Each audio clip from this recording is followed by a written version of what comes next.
ഒരു ഇന്നോവ ഭയങ്കര മിസ്സിങ് ആയിട്ട് വന്നതാണ്. വണ്ടി സ്റ്റാർട്ട് ചെയ്ത് ഇങ്ങനെ ഓടുമ്പോൾ ഇങ്ങനെ ഓഫ് ആവണമെന്ന് തിരിയാവും. അങ്ങനെ ഒരു മിസ്സിങ് ആയിട്ട് വന്ന വണ്ടിയാണ്. അപ്പോൾ ഒന്ന് സ്കാൻ ചെയ്ത് നോക്കുകയാണ് എന്താ കംപ്ലൈൻറ്റ് എന്നുള്ളത് കേട്ടോ.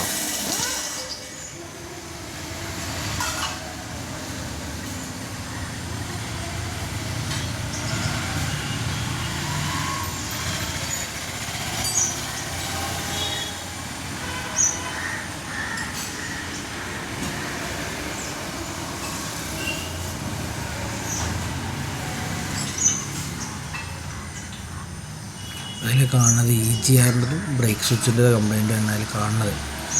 അത് ബ്രേക്ക് സ്വിച്ചിൻ്റെത് ബ്രേക്ക് ലൈറ്റ് കത്താഞ്ഞാലും അങ്ങനെ കാണിക്കും. അപ്പോൾ നമ്മൾ EGR കഴിച്ച് നോക്കുമ്പോൾ ബ്ലോക്കായിരുന്നു. അപ്പോൾ നമ്മൾ ക്ലീനാക്കി ഫിറ്റാക്കി. ഇനി നമ്മൾ രണ്ടാമത് ഒന്നുകൂടി സ്കാൻ ചെയ്ത് നോക്കുകയാണ്.